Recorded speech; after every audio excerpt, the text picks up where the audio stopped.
depending on where you're joining from today. My name is Eric Kimberling here for our Tuesday live stream to discuss digital transformation type stuff. And by type stuff, what I mean by that for today is risk management and how to manage risk in digital transformation. With me today is Kyler. And Kyler, thank you for being here first and foremost. Yeah, definitely. Excited for the conversation. So thanks for having me. Absolutely. Thanks for being here. And Kyler is our co host on our Transformation Ground Control podcast, which this live stream becomes a part of. So we're doing a live production for this part of the discussion that will then become part of that episode of Transformation Ground Control, which will be released a week from tomorrow. And you can find that podcast, by the way, on LinkedIn, YouTube, Facebook, Twitter, which is where we're streaming to today. But you can also find that finished product or that finished episode on all the audio podcast platforms as well. So before we jump in, though, to our topic at hand, a couple logistical things. First of all, we have a chat going here today on all the platforms that we're streaming to. So if you have any questions or comments or topics you want to discuss, please drop those in the chat. We'd love to hear your feedback and any questions you might have as we go here today. We'll make sure to get to those. So we'll keep an eye on the chat streams as we're going through the discussion here today. Secondly, if you could just drop in the chat where you're joining from today. I'd love to hear where the global audience is here today. We always have a really interesting global audience, people from all over the world. So I'd love to hear any feedback on where you're joining from today as part of this digital transformation community. Love to hear where you're from. So I guess to start, one thing that we wanted to do, and the reason we wanted to do this live stream on digital transformation risk is because digital transformations are full of risk. It's estimated that anywhere from 70 to 80% or more of digital transformations fail, and a lot of times organizations feel like it's sort of something that happens to them. The digital transformation fails, and it's a big, massive event. And usually, the reasons transformations fail is not because of one thing or one big, catastrophic, massive event. Usually, there's a series of decisions, a series of execution errors and tactical errors and strategic errors that happen throughout a transformation that ultimately culminate in a failure. So that's sort of a good news and a bad news situation, where the good news is it's not one big catastrophic event, but that's also the bad news is it's a lot of bad decisions and bad execution that organizations go through. And so being able to get ahead of that and to mitigate that risk is important. And identifying those risks, prioritizing them, and managing the risk is something that is both art and science. And in fact, as we're talking here today, here in a few minutes, I'm going to show you a framework we use at Third Stage Consulting to help mitigate risk and to help identify where the major risk areas are within digital transformations. But in general, if we start off, I guess, Kyler, I'd be curious to hear what you think here too. But one of the reasons why we want to have this live stream is to address this, because risk management is so important. And so one of the first questions we often get is why is risk mitigation so important? And I guess to start, it helps to think through let's think through some of the common risks that happen throughout a transformation. One of the first things that happens is you get into a transformation, and you're starting the early phases of a transformation. And two things that often start out at the beginning of a project are unrealistic expectations, and the team internally is not aligned. And this is something that goes way back to the beginning of a transformation. And oftentimes those two things, the lack of alignment and the lack of realistic expectations, those two things oftentimes end up being the root cause for a lot of other problems that happen throughout the project. And so then the project continues, you go through the implementation or the technology transformation, whatever it is you're doing, and those risks start to build up and they start to gain momentum in a negative way. And that creates a lot of challenges for organizations. So, so that's kind of the root cause, or sort of where risk management starts. I'd be curious to hear from the audience, what kind of risks you typically face, or what type of risks that you've encountered in digital transformations, or if you haven't been through one recently or haven't been through one yet, be curious to hear what risk you're concerned about within your organization or within your project. So I guess, Kyler, maybe I'll ask you a quick question. What are your thoughts on this risk mitigation topic? Is this something that you think a lot about, more on the marketing side as we're thinking about some of our best practices and thought leadership that we're publishing on a regular basis? Yeah, actually, it's a great timing because I wrote a blog just last week on assessing the quality of your transformation because I think a lot of times that alignment can be misinterpreted. Specifically when we're talking through, you could think that you're aligned, but an alignment isn't a journey. So including that within your overall quality assurance plan is so important because the number one reason we get involved in transformations a lot of times is because they have already or are close to the failure part, and the most expensive piece of that is the restoration when it comes to coming in and fixing anything that's already broken. So I would say with everything, this is one of the most important topics you can talk about as a leadership team or as a project team when it comes to assessing the risk of your organization or your organization's readiness to go through a digital transformation. Yeah. Yeah, and sometimes it's hard for organizations to know if they're ready, or they have a false sense of security that they're ready or that they've mitigated all their risks simply because they're not necessarily seeing or feeling or paying the price yet for some of the risks, challenges, or the risks that the organization's facing. Yeah, and you don't know what you don't know. I think that's a lot of times the misinterpretation around risk management is it's very hard to forward think a risk that you don't have the competencies to identify, and that's not a negative thing. That's just a skill set that's specialized with experience throughout a digital transformation, which many companies don't have internally, specifically with newer technology or emerging technologies. Yeah, yeah, absolutely. And you add to the fact that a lot of times your software vendor or system integrator or implementer is sort of putting on the rose colored glasses and putting a Mhm. positive spin on how the project's going. And a lot of times the project may be going well from their perspective because they are building the technology the way they need to build technology. But you, as an organization that's going through the transformation, have to be more concerned about some of the more granular nuances of transformation as it relates not just to the technology, but also the people, the process, the strategic alignment, all the other stuff that goes into it. So I think that's part of the challenge too, is you've got outside parties oftentimes Mhm. feeding you this false sense of security, and it becomes sort of an echo chamber of positivity of how great things are. And organizations then, it just further fuels that blind spot that you talk about. They don't have the capabilities to begin with to necessarily know what they don't know, and then you add to the fact that you've got outside parties telling you how great everything is, and that creates a perfect storm of risk, in my opinion. Absolutely. And you got to remember that everybody has priorities when it comes to a digital transformation, even internally. When you're sitting at an executive table, the CFO is really focused on finance, the COO is focused on operations. It's a very normal thing. But having that professional skepticism to understand the system integrator and the vendor have an agenda.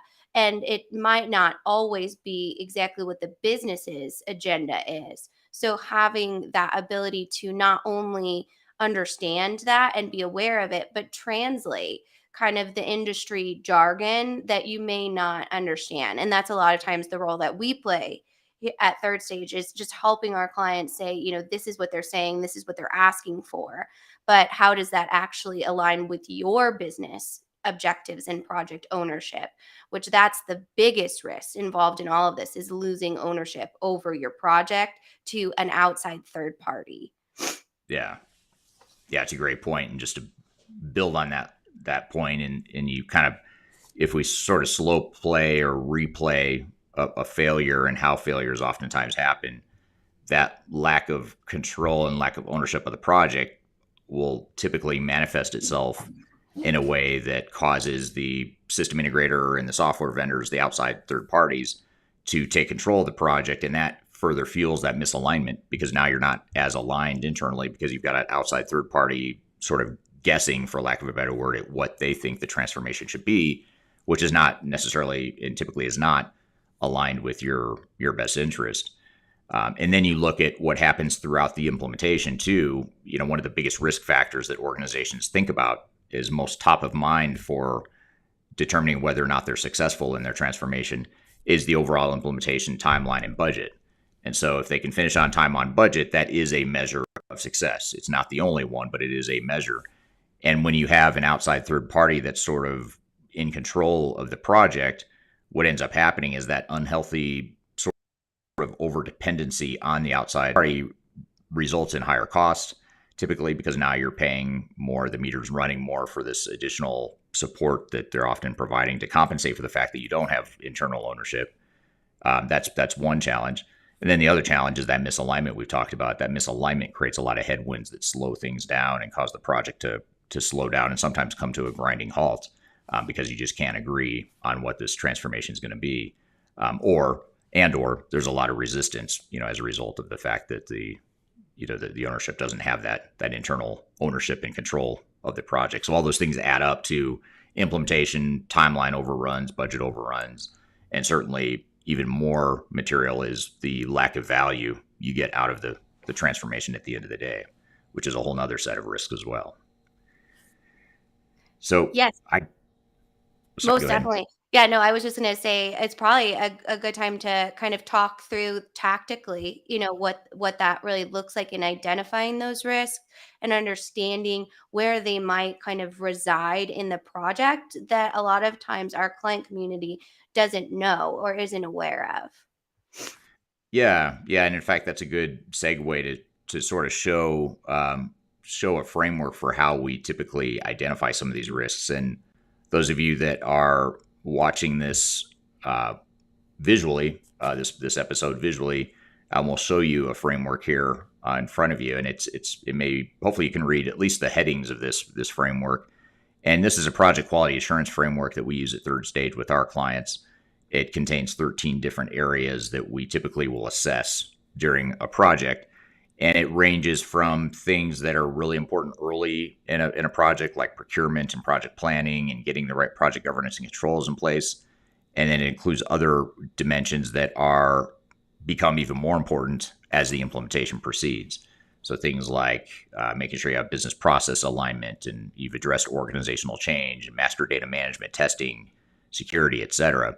And when you look at these 13 boxes with some of the details within it, some of the sub bullets within it, you see that there's just a lot of different moving parts you have to think about with the transformation. And so the challenge with transformation is having this global big picture view of a transformation and proactively identifying where these risks might be. And again, the challenge with this is because a lot of organizations just don't have the knowledge to know, or the experience and foresight to understand where these risks are. And a lot of times what happens is they wait until they actually feel the pain of the risk. And then by that point, it's typically too late. So just to give you an example, one thing that often happens, one dynamic that often happens is when you get into testing. A lot of times you get into testing, and that's when you have the oh shoot moment as an organization. A lot of times, like, oh shoot, this is not what we envisioned, or this just doesn't fit our business, and there's all these problems. And there's no reason that should all come out when you get to testing. There's actually risks that had been building up along the way that should have indicated that these risks were there, but testing just happens to be what brings it to the surface, because now you're getting into the software, you're getting more people involved, you're sort of running a mock-up of your operations using this new system. And that's what exposes a lot of these risks and challenges. But the reality is that if you have this framework in place and if you know how to use it, you should be able to identify those risks earlier on so that you can mitigate those risks. Not to say that testing should be perfect and you're not going to have any issues during testing, because you typically always will. And that's the whole point of testing. But what often happens is organizations just get blindsided, as they go through the project. And in reality, they could have avoided some of those risks along the way. So that's the general framework. I'd be curious to hear too from the audience, what some of the common challenges are that they're experiencing. And by the way, Kyler also dropped in the chat. She dropped a link to this framework. So if you want to download it, you can actually download the framework off of our website. And certainly, if you're listening to the audio only version of this podcast or this episode, you can use that to follow along or to get some additional context to what we're talking about here today. I'm going to come back to this in a moment, so I'll keep coming back to this one slide. But in the meantime, I wanted to turn to the audience here and just look at some of the comments or see where some people are joining us from today. Obviously, Kyler and I are here in the United States in Colorado. So happy fall to everyone here in the northern hemisphere, or happy autumn, I should say. Yeah. We also have Ush from the UK joining us on YouTube. Thank you for being here. We have John joining from Germany in the midst of a D365, a Microsoft D365 digital transformation. So thank you for being here. And then just another example is we have Sean from Botswana. So thank you for joining here today. So really appreciate having you all on. And I know there's a lot of other people from other parts of the world. So love to hear where you're all from as well. And again, if you could just drop in the chat, what are some of the risks that you're most concerned about? What do you see as the biggest risks, either through your experience or through your expected risk as you enter a transformation, particularly for those of you that are in the midst of ones right now? So, I guess maybe I'll sort of open up one question for discussion here, which is what is the biggest risk in a digital transformation? I'd be curious, maybe I'll ask you, Kyler, and put you on the spot. What do you think, just based on all the discussions we have day to day with clients and with our team and in these podcasts, what do you think the biggest risks are? What do you see as sort of those biggest 2 or 3 risks that percolate to the surface? Well, I'm so excited to be able to say it depends, because it really depends on take a Sound like note a out true of consultant now. your book, right? Exactly. My consultant answer. But I would say the biggest risks is not understanding what you're actually going through as an organization. So those specific organizational readiness assessments, those cultural assessments, understanding roles and responsibilities, project governance. If all of those things, those phase 0 tactics are not executed before you start the project, you will constantly be at risk for a very costly mistake or just misorganization around the overall project. So I would say the biggest risk in my opinion would be not effectively planning a phase 0 of your digital transformation. So what about you, Eric? Turning the tables, what do you see a lot of times as the biggest risk factors? Well, I think that is certainly one, I would say too, that I would agree with you on, is the phase 0 / implementation planning phase. Hmm. That moment in time oftentimes gets glossed over in a transformation, because you've typically at the point where you've chosen technology, there's a tendency to want to just jump in and start going. Let's just Hmm. start designing, building, deploying technology. And it's good to have that momentum, that excitement, that motivation internally. You don't want to lose that, but you also want to be smart and make sure you take the time to slow down early on, because I think that's hard for organizations to think that through. Like, if we slow down, that means we're going to delay the project. Well, actually, if you slow down up front, you're going to speed Hmm. things up so much more later Yeah. on. It's actually going to be, the net result will be a faster, better implementation. So rather than just saying I agree with you and you're right, maybe I'll add a couple other things to the list You're a too. genius. Yeah, you are a genius. Um, Mhm. but I would say too, change management is always one, organizational change management, just because resistance to change is always a challenge. And no matter the organization, it's the one time I won't say it depends, because most, if not all, organizations have resistance to change. The only part that depends is what is the source of the resistance, and why are they resisting the change. Too many organizations falsely think, or have the false sense of security, that their team is totally on board because they're telling the executives that they Mhm. are on board, and chances are they are on board. I think that's the tricky part of change management, is people look to sort of the sabotaging of the project as a sign of potential resistance. That's usually not what it is. It's usually not someone trying to sabotage the project or someone just refusing to change. It's typically a lot more subtle than that. It's typically related to fear and loss and Mhm. the unknown and all that stuff. So change management is definitely one. And then I'd say, the just ensuring the overall strategic alignment and making sure that your internal team is aligned and that your transformation is aligned with the goals and objectives of the company, because a lot of times the transformation ends up going a different direction than what the overall organization is trying to go, and that mismatch or that misalignment can create a lot of challenges and risks. That's sort of like a domino effect later on. Yeah, and addressing that, Eric, I'd be curious if you could talk a little bit about a project health check, because I think that's one of the things that we think that, okay, I got my phase zero, I got my planning, it's tightened up, it's ready to execute, but not understanding that this is a 2, 3, 4 year project, right? So what are the different touch points that you need to kind of recheck in to make sure you are securing that continued alignment and that your project is still on track? Yeah, there's a couple ways that come to mind. One is at more the tactical level, which is making sure that you've got the project governance and the decision making parameters and things of that nature well defined, and that you're executing to that at the tactical level. But then at the more strategic or the executive level, you want to make sure that the executives are on board and aligned with the project, and vice versa. You want to make sure the project is aligned with what the executives are expecting. And if there is a mismatch between executive expectations and what's happening in the project, you need to reconcile that rather than just Mhm. forging ahead and hoping that, we power through it and everything is going to be okay later on, because they'll just sort of, the executives will just figure it out or will somehow get aligned later on. So you have to be real deliberate about it. And so I think having the more frequent touch points with the executive team and the executive steering committee, that will ensure that you expose the areas of misalignment, and rather than hide from it or ignore it, figure out what do we do now to get aligned. It could be that, there's unrealistic expectations at the executive level. They think this project should be moving a lot faster. And so what do we do in that case? How do we just decide to move faster because the executives want us to, or do we try to realign their expectations and manage the expectations of the team or of the executive team, and or maybe it's a combination of both. So I think that's the sort of way to think through it is in that way too. So those are a couple examples of that misalignment, the change management, all that sort of thing, and being able to do that health check along the way to make sure that we've mitigated that risk is a great point to your point.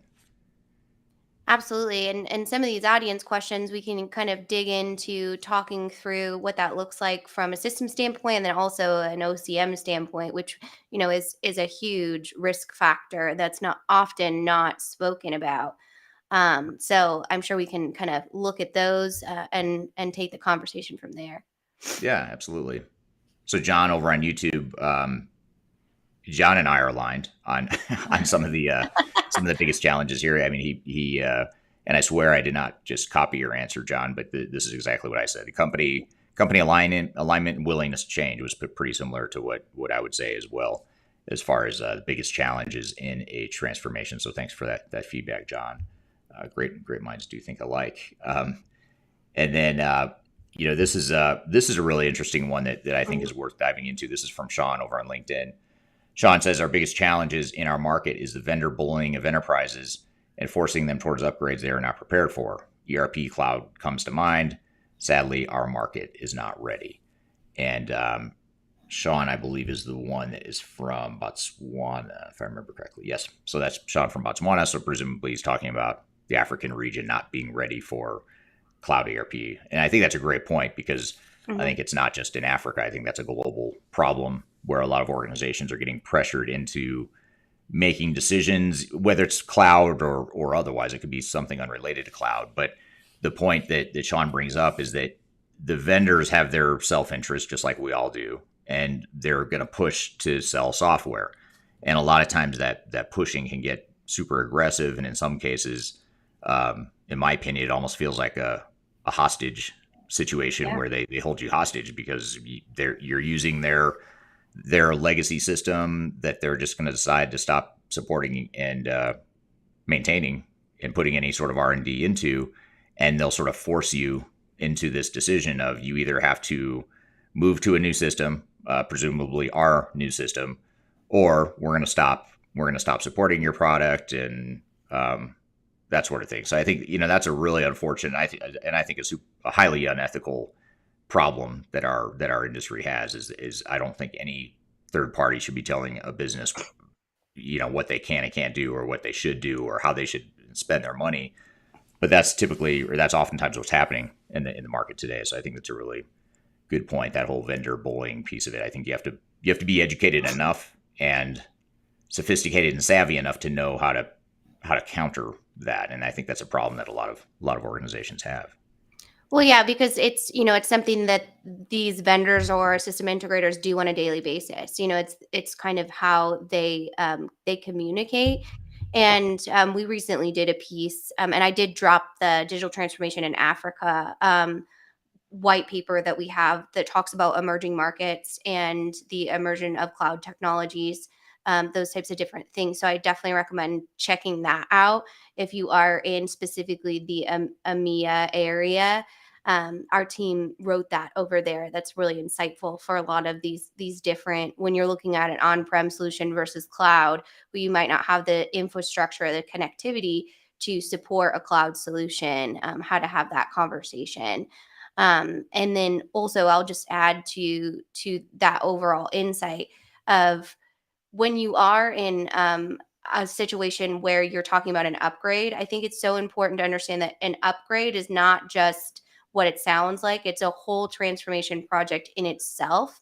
So treating it like that, planning it for that, and understanding with that professional skepticism that we always talk about, that an upgrade is not just flipping a switch, it's a whole transformation throughout the organization as well, and should be treated as such. So having the vendor downplay that as, oh, we're just going to upgrade your system. That's not what that looks like. Roles and responsibilities change, processes change, the technologies change. So that needs to be really considered within that conversation. Yeah. Yeah. It's sort of that. You look at the choice of words that vendors use a lot, Hmm. and the word that comes to mind or phrase that comes to mind based on what you just said, Kyler, is lift and shift. Yeah. There's that choice of words is very deliberate. It's meant to suggest that we're just lifting your system, moving it into a new one. It's a lift and shift, and it's subtle, but it's really misleading, and it mismanages expectations. And back to the root cause of a lot of these risks of having unrealistic expectations, I think a lot of times it's the software vendors and or the implementation partners that are to blame for that, because they're helping contribute to the mismanagement of those expectations. You have organizations that don't know any better necessarily, and then you have third-party software vendors that should know better, but they're trying to sell software, so that creates an overly optimistic perception, or that's a perception they try to sell. So I think that's a great point. And into the cloud, we don't have to, dive down the cloud rabbit hole. But when we're talking about risks and mitigation, is understanding the total cost of ownership when it comes to SaaS or cloud solutions is so important, because not only in the contractual phase can there be a lot of hidden costs, but for even small to mid-tier organizations, understanding what that looks like, because it could be something that is actually more expensive, but the cost structure is different to make it look like it's actually a savings when it's not. So getting someone that is an expert in what that cost structure looks like to actually come in and analyze if this is the best choice for your organization is a huge risk mitigation tactic. Yeah. Yeah, absolutely. And that's one of the common risks we haven't really talked about yet, is the Mhm. software evaluation and selection, and making sure that you're choosing and deploying the software that's best for you as an organization, and really understanding, even when you know and have confidence that it is the best technology for your situation, also recognizing that there are risks that go along with that. And so it's sort of a two-part Mhm. thing that you've got to make sure you do well. One is choosing the right technology to begin with, but then once you've chosen the right technology, make sure you understand what you're trading off, because typically you're just trading one risk for another. When you think about things like moving to a standard one single ERP system, for example, if that is the path you're going down, that solves a lot of problems in terms of having an integrated solution. Now you don't have to worry as much about data silos and just overall functional silos, because you've got a single system. But so that's the good news. You've got some significant potential business value there. But the risk is, now you've put more risk and more pressure on the organization to change. So that's a risk, right? Doesn't mean that it needs to change your decision or your direction, but you have to recognize that now you've just created another risk, and what are we going to do to mitigate that risk? And that's the sort of thing that all should happen early on as you're Mhm. evaluating the technology and as you're deciding what your roadmap is going to be. You should also be thinking about, okay, what are we going to do to mitigate these risks that we just created for ourselves? And most organizations don't think about that. They think they're solving all the problems, and presumably solving more problems than they are creating new risks, but they are creating new risks. And if you don't mitigate those new risks, those end up exploding into bigger problems later on. Yeah, like Mohammed said over here on YouTube, the business analytics or change management, those sometimes that's a very like technical is the business analytics, right? But change management can often be seen as a soft science, but those two are very important.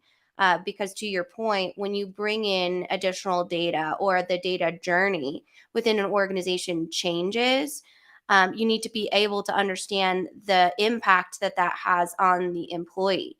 So many times when we go through process or data analytics, organizations are actually surprised by the data that they have or that their workforce is consuming and using to make actionable insights. So though data is important, you need to have kind of that cultural organizational awareness of how it's going to impact your frontline workforce, or how that's going to change the processes around it. And that happens with a digital transformation and an upgrade, but you need to map all of that out before you select the technology and understand that, even go through it very clearly in the demo phase of selecting the vendor that's going to be the right partner for you. Yeah, it's a great point because no vendor is going to be 100% perfect for Right. what it is you want or need, and so you have to again recognize what the strengths and weaknesses are of that direction that you're going, for sure. There's a couple comments coming through the chat that are related to SAP. That seems to be a hot button right now as it relates to this the vendor bullying. Actually, that question stemmed from someone who said they're in an SAP situation. And there's another follow up here. I'm going to try and show it, although I don't think the full question is going to show on the screen here. So I'll read the remainder of it after I show you the beginning of it. But the question here is from Danny on LinkedIn. Danny asks, would you please share some of your experience with companies going from SAP ECC to SAP S4HANA? What are the major failures that you have noticed experience? Or what are the major issues and failures that you've noticed and experienced? What do you recommend is done at minimum for better success? I'll maybe stop there and try to unpack that piece of it. And I might actually I'm actually going to generalize this question a little bit and not focus only on SAP. I think you can apply the same question to insert vendor name here, Yeah. because a lot of software vendors are doing this exact thing right now, which is sort of encouraging, if not forcing, organizations to move from the legacy system that they may have been using for 10 or 20 years or however long. They're forcing that change into a new technology, for better or for worse. I'm not here to judge whether or not you should be moving to new technology, but let's just assume that for whatever reason you are going to move to new technology. What are those challenges? And I'll be curious to hear what you think, Kyler. But the first thing that comes to mind is what you just mentioned a few minutes ago about, sort of as we were talking about that lift and shift mentality.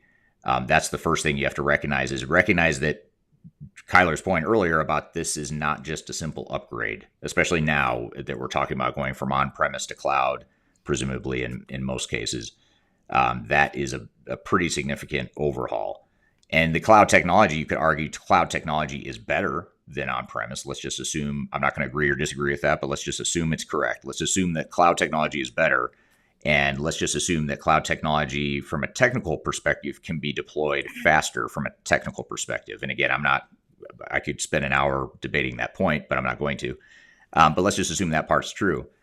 Even if that is true, you still have all the heavy lifting that you have to do with changing your processes, changing your people, getting people on board and understanding these new processes, the way the new technology works. And that stuff doesn't get any easier just because you're moving to a cloud solution. So I think the key here is to recognize the reality of what you're doing. You're doing a re-implementation, and there Mhm. are risks that go along with any re-implementation. And so you want to treat it as such when you think of it from a risk mitigation perspective. But what are your thoughts, Kyler, as it relates to this whole concept of moving from legacy system to new system? What are some of the major risks or failure points there? Yeah, definitely. I mean, really, it should be a whole new evaluation process. If you're going to go with the incumbent vendor, that's great. That's awesome. You already have that relationship there, but doing your due diligence as an organization to evaluate other systems in the marketplace is always something that we recommend just to be sure that you're selecting the best technology.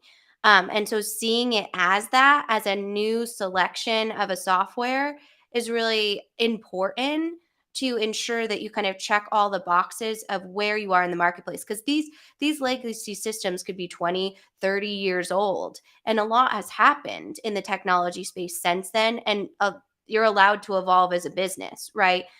So understanding that that's something that you can consider. And I did pop in the chat on both LinkedIn and YouTube here, our guide to SAP S4 HANA implementations, and that does have a lot of the system specific questions and risks in there.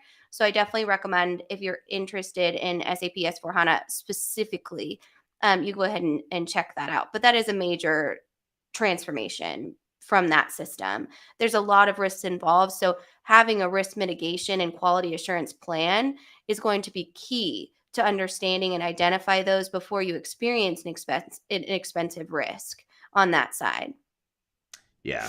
Yeah, and the same can be said too. I know the focus of the question and the focus of the guide that you shared, Kyler, is on SAP, but we have a Mhm. similar set of best practices and recommendations for Microsoft D365 Mhm. implementations, Oracle implementations, and others too. So if you go to thirdstage-consulting.com, which is our website, just go to the resource center and you can find all the guides we have, which not only those three, the guide to success for SAP, Oracle, Microsoft, but also just other white papers and reports out on the resource center.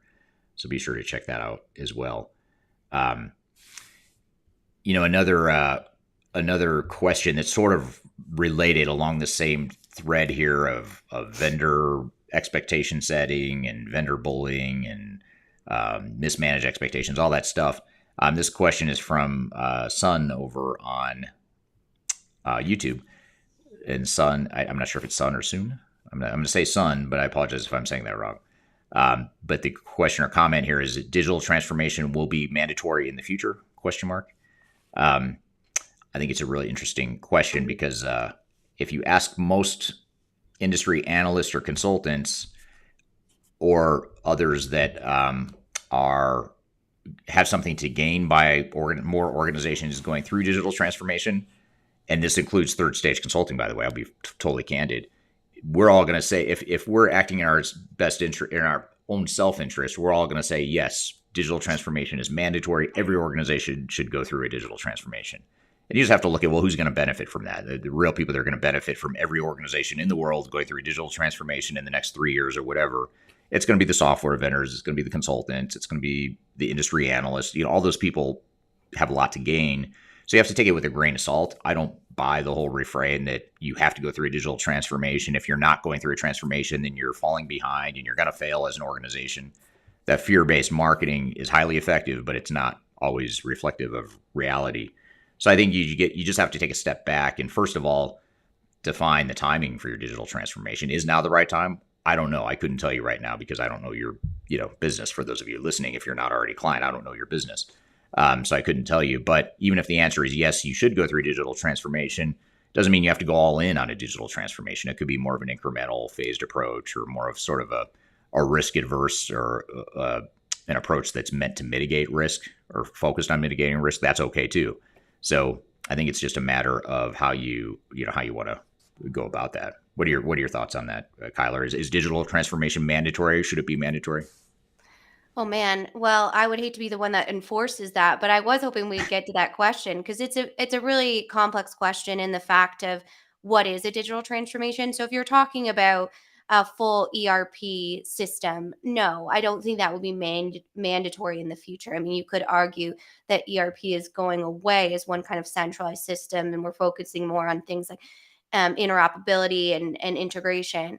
But I think something that really resonates with me when you answer this question is just the digitization of the workplace. I think is something that I, as a business leader, would focus on as far as a risk assessment and a quality assurance piece, to ensure that your culture or your organization embraces new technology instead of runs from it. And that could be anything from a basic new technology that you're integrating into your internal workforce or work from home policies or those types of different things that you utilize a technology to help produce productivity around, to understanding efficiencies within your organization and having the innovation and the culture of employees that are going to say, hey, I see this opportunity here. Hey, I see this efficiency piece here. So for to me, I think that's going to be mandatory, or a best practice, if you say, in businesses that are going to continue to grow, because technology kind of creeps in to no matter what you do in personal and professional life in 2022. So understanding how that affects your organization's culture and just overall employee experience and customer experience, more importantly, is going to be key in being able to continue to grow and excel. So that's kind of how I see it in more of a holistic standpoint as opposed to from an actual system standpoint. Yeah. Yeah. I agree. And, I think there's certain industries that are being disrupted at different paces in different points in time. And it could be that certain parts of your business are being, there's macroeconomic sorts of things Mhm. happening in the background or outside the organization that may quote unquote force you or highly encourage you or lead you to a digital transformation. But I don't know that it's going to be mandatory. To your point, Kyler, I don't think it's mandatory that you do an entire systems-wide Mhm. upgrade or enterprise-wide upgrade, unless it's you're operating on something you've been using since the '80s and it's just on its last leg and you're not scaling anymore. Then sure, I get it. You probably are in a position where you feel like you have to do something, and you probably do. But some organizations, if the system's good enough and it's working, you can take more of a piecemeal approach and more of an incremental approach. You have the luxury to do that if you want to, depending on where you are in the whole digital maturity curve there. Yeah, especially with the immersion of those best of breed technologies. That's one of the kind of forks in the road that organizations come to in the evaluation process. If you have one area of the business that's really underperforming and suffering, but your business is healthy as a whole, that evaluation process is so important to understand all of the options within the marketplace. And that's really where third stage comes and supports our clients and adds value, is just showcasing the options in a very saturated and complex marketplace. Yeah, yeah, I totally agree with that. Um, this is from Matt over on YouTube. Matt has a comment here, which is the risk I see is how we can measure the ROI compared to the value delivered. And this is a great point because, Mhm. and we haven't touched on this yet. We've talked a lot about when you think about risk, a lot of times you think about how do we avoid failure? How do we ensure that this doesn't turn into a massive train wreck of a project? And that's a noble goal. You want to make sure it's not Mhm. a disaster. That's great. I'm not saying let it happen, but you do want to mitigate that risk. But if you want to really get to the next level, and what organizations should be thinking about is not just how do we avoid failure, but how do we get the ROI? I mean, that's really, if you think Mhm. about it, what we should all be focused on with digital transformation is let's not just invest in technology for technology's sake because we have to or because the vendor's forcing us into the situation. Let's do this in a way that maximizes the ROI. And so I think that's a great point is the under realization of business value is, in my opinion, probably the biggest risk on a project because Mhm. the money that organizations leave on the table after spending all this money on a transformation, they fail to recognize the benefits. To me, it's almost a travesty. It's pretty tragic Oh, that yeah. an organization would do that. Yeah, it is. It's absolutely tragic. And that's such an important point, is understanding how to maximize business value and understanding really what we call, the third stage of that digital transformation, through user adoption strategies and understanding how you're actually going to realize and optimize the value that the new technology delivers, while identifying those key metrics. What are those metrics to success? Is it ROI? Is it less process? Is it leaning out process efficiencies? Is it getting your product to your customers faster? What is the key to success there for your organization? Yeah, absolutely. In fact, if I take us back to this Mhm. the graphic here of our quality assurance framework, which is meant to identify and help mitigate risks in a transformation, you see that the bottom right, the last box here is benefits realization Hmm. and performance. So how do we ensure we actually get that value? And even though it's the last box listed here, and a lot of times organizations think that, well, let's just worry about that later. Once we go live, then we'll figure out how we're going to get more value out of it. You should do that to some degree, but you should also be spending time during the transformation making sure that you're making the right decisions to help maximize value. And maybe even more importantly, cutting those decisions or cutting from scope things that don't add business value. That's a really important one too, because Hmm. too often organizations just go all in on a technology. They buy all these modules and seats and licenses that they don't need, and it ends up being wasted cost that they can't justify with business value. But they, in their minds, they think, well, we got a great deal. The software vendor gave us a great deal to go buy all the software that we're never going to use. Okay, well, you bought it. Now you've got to figure out how to deploy it. And if you're not going to deploy it, then don't bother buying it just because you got a good deal. So that's a sort of the way to think about it. But that benefits realization piece is really important for sure. Absolutely. And So, oh, go ahead. oh no, go ahead.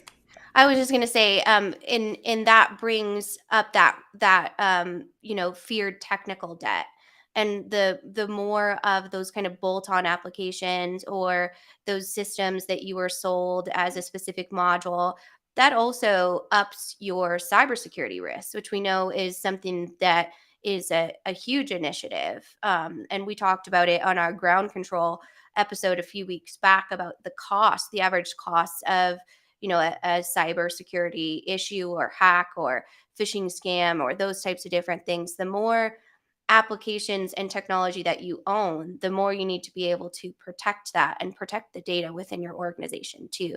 So considering that as a risk in this conversation is something that needs to happen as well.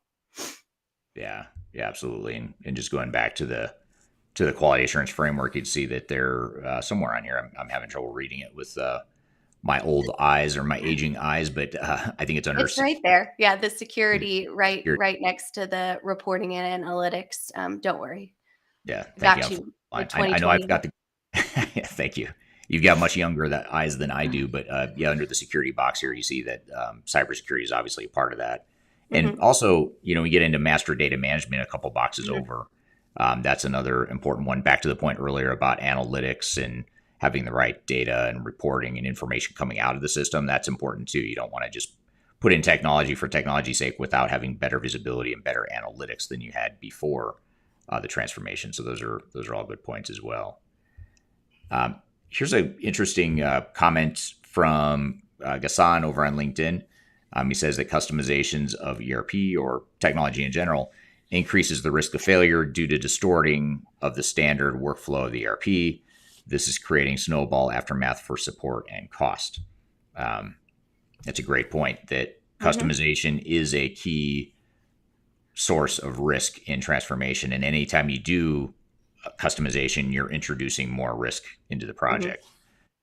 The problem is it's not always that easy. It's not always that easy to say don't customize because typically, or oftentimes, I should say, the reason for wanting to customize is because it's helping address some sort of competitive advantage or something that's unique to you as a business that you want to preserve, that you want to maintain. And the phenomena you have to navigate or the tightrope you have to walk is that there are times where customization is appropriate, but it's a slippery slope because if you start customizing a little bit, it's easy to start customizing a lot when you shouldn't be doing it. So you should be real selective about it, and it's okay to customize sometimes. I mean, I think that's a misperception in the mhm, marketplace is customization is bad, and it's sort of a universal blanket statement. And again, software vendors perpetuate it by saying, "Hey, we've got best practices in our software. If you would just be more open to change and just change your business and use our software the way it was built, then everything would be fine." Well, no, maybe, but maybe it won't be fine. Maybe, maybe it's gonna, totally water down some of your competitive advantage or some of the things you already do well as an organization.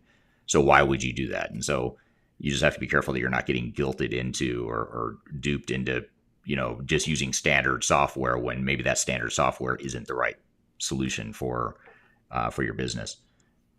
The other thing too is it's not always just customization. That's not always the one option. You could either customize, change the software to fit your business. The other option, or another option, is you change the business to fit the software.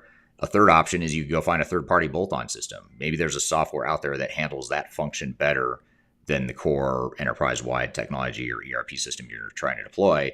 Maybe that's the option. And that's, again, there's risks, rewards with each of those three options, but you have to sort of weigh those against the project governance and the strategic parameters that you set for the project early on. Yeah, absolutely. And it's, it's that finding that balance. But I think what the thesis of your recommendation there is understand what all of that means. That professional skepticism that we kind of talk about. Everyone involved in that conversation has an agenda. So if a vendor is saying, "Hey, oh, no worries, we can just customize that," like, it's we're just dotting our I's and crossing our T's. It's not how that works, right? That needs to be considered, mapped out, truly analyzed to make sure that that's a big business decision to customize a piece of software. It's not only expensive, but it changes processes or those types of things. Also, the risk kind of in there is that off the shelf piece of, our software was built around tons of studies that shows how businesses can be most efficient. So you should just do what we say. Right. And that piece too is like, we could do that, but that would completely change our business model, our identity as a brand, our overall competitive advantage or secret sauce when it comes to the marketplace. So understanding just that decision, none is bad or good, but everyone has an agenda in that conversation. And being able to have the asset of an independent third party to say, these are all the considerations, not this is what you should do, this is what you shouldn't do, but these are all of the different pieces that will change as far as your business and the system if you do choose to customize. Because if you don't have that awareness around the impact of the customization, Gaston, you're totally right, it will snowball into, oh, okay, then we'll just customize this and we'll just customize that, and that will kind of be the catch-all answer until you have this huge complex system that you can't maintain, and you have those feared data silos or things like that don't integrate and allow you to make the best decisions for your organization. Yeah. Yeah. And I know when we do, and I didn't mention this up front, but that quality assurance framework that we were showing earlier, and just risk mitigation in general, that whole framework was built largely on some of our expert witness work. So when we Mhm. do expert witness work, we're testifying in court as it relates to a lawsuit related to digital transformation, and we've done a lot of those cases where we've testified in court to support these lawsuits. And the reason I bring that up is because a lot of times what happens in these expert witness cases when there's a lawsuit is that the software vendor will blame, first of all, the customer will blame the software vendor because they were sold a bill of goods. The software doesn't work the way they said it would. It costs more than they thought. There's all these damages that they allege for the implementing organization. And then what the software vendors and system integrators typically do in response to that as part of their defense is to say that, well, you, Mr. or Mrs. Client, refuse to change. Our software could do A, B, and C, but you refused to use it the way it was built. You customized, and therefore you created these risks yourself. Well, the problem is, usually there's some sort of middle, gray area there where it was sort of like a combination of people's fault. But a lot of times that's what the way software vendors think. And again, the reality is it's not as cut and dry as does the software do function A, B, or C, but it's how well does it do function A, B, or C, and how well does function A, B, or C fit our business. And that's the gray area that becomes tricky because it's not just a check mark like in an RFP response where you say, can it do A, B, or C? Chances are most vendors are going to say, yes, it can. It may not do it well, but it can do it, is sort of the response that you oftentimes see. So I think that's one of the key challenges there as well. Absolutely. Such an important point too, of yes, it can do that, but can it do it right for that client or that business structure? So that's definitely a really important point. Yeah. Yeah. And just to, I guess, just to maybe wrap up now that we're up against time here, Kyler, you shared a couple resources. Mhm. Maybe help us recap what are some of the immediate takeaways or sort of things that we could do to start thinking about mitigating risk, regardless of where we are in the project. What kind of resources could you direct us to and kind of lead Yeah, us away. absolutely. Well, we obviously have all of our thought leadership, literally thousands of videos from Eric and the rest of our team here. We have our 2023 transformation report, which I would definitely start with because that gives you an overall kind of 1,000-foot view of what your software selection is going to look like, some of the top systems, organizational change management, and then also quality assurance in that piece.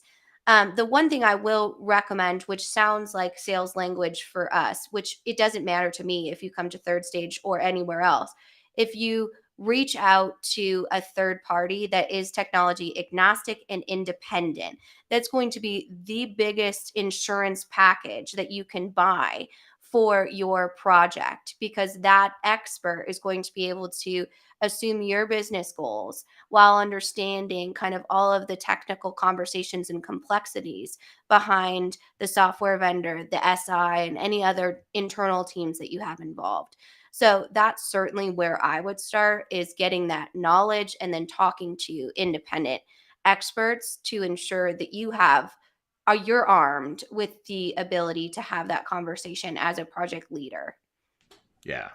Yeah, that's great advice. And all those resources you just mentioned, you can find on our website at Third Stage, and you spell out the word third. So it's THIRD, stage-consulting.com.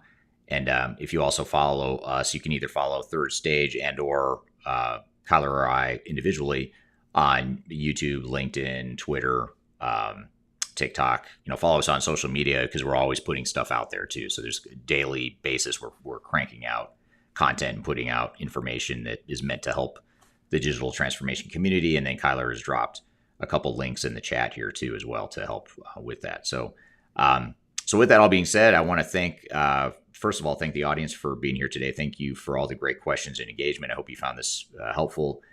We could easily spend, just like most topics we do here, we could spend a lot more time talking about this stuff, but we'll wrap it up in the interest of time.